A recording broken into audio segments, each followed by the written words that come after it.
We once spent a family vacation in Spain. The apartment we stayed in was quite small, so not all of us could sleep in separate rooms. I was sleeping in the living room and was almost asleep when I heard my older brother asking my stepsister for help. I didn't pay much attention to these sounds, and now many years have passed. I don't think there was any physical relationship between them. It may have happened without my knowledge. But I don't think there were any serious consequences other than my own feeling of unease. During the rest of the vacation and for a long time after this incident, they both coughed several evenings. Now I realize that it was just a joke. We go to dinner together every night, so the fact that they were coughing meant they were alone in the apartment. I hope they didn't notice that I was awake and waited for the noise to stop so she could sleep. I once had a colleague who drunkenly confessed that she had slept with her own stepbrother. Over time, this led to a serious relationship that became known to their parents, prompting desperate attempts to break off this relationship. And at the moment, this secret is still unknown in the office. This is embarrassing because the stepfather also works there and is the top manager. Anyway, her parents found out and tried to get them to break up a second time when things became very public, ugly, and embarrassing for her mom and stepfather, who are now important figures in the industry and run their own company. She tells us that she was given ultimatums from her mom, but she's not going to describe which ones. As a result, a colleague announced her retirement from work and moving to the United States to start a new life. She wrote a letter of resignation to the HR department. The colleague also informed some people at work that she had had enough drama and that she would take a few weeks to get over it. It's been a while and I haven't heard from her. At that time, her stepbrother and her ex-boyfriend started talking to all the people at our job, including some of my colleagues. They contacted me to see if anyone had heard from her.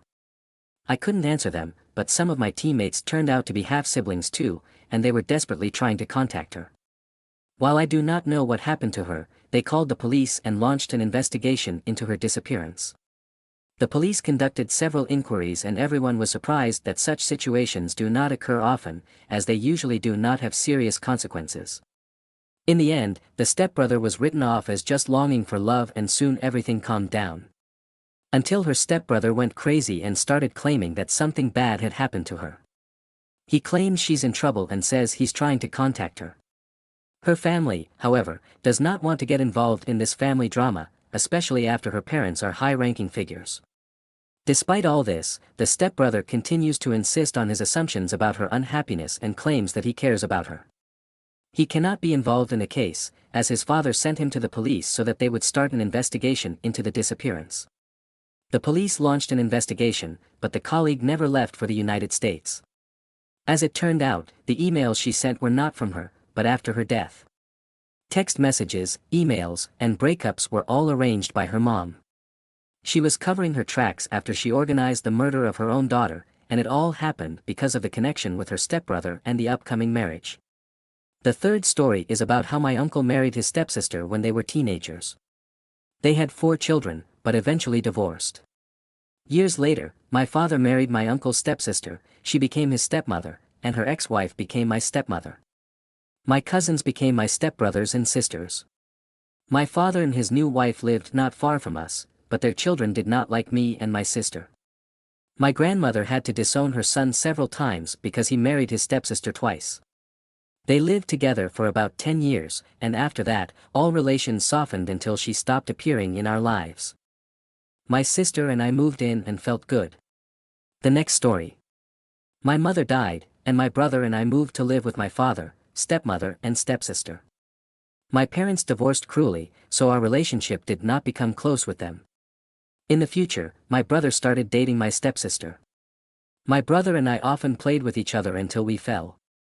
Basically, the lights would turn on and we would start hitting each other with pillows or whatever we had at hand.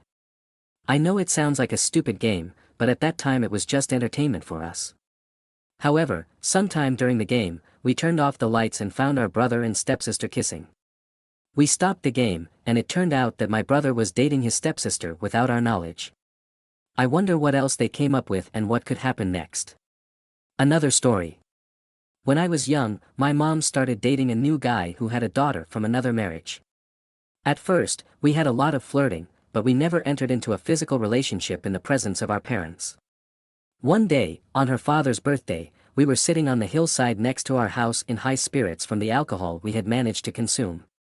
Suddenly she came up to me, and I faked a smile, pretending to be happy. At that time, we had already established physical communication with each other. The rest of the time, we waited for our parents to go on a date so we could go about our business. It was one of the happiest periods of my life, right up to the wedding.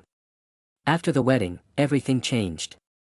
I'm sure it was because our parents talked about us as wonderful siblings, and combined with the marriage itself, it became even more unpleasant. She was a real bride, and it always seemed unnatural to me to try to play the happy family and pretend that nothing was happening. I'm currently 29 years old, but I can't enjoy a physical relationship as much as I did back then. This has affected my current relationship, and I do not know how to solve this story. Story number 7 is not related to me, but to a colleague who helped his nephew get a job at their company. Over time, the company began to talk about how he would become a grandfather, since his 18-year-old daughter, who lives with him, became pregnant.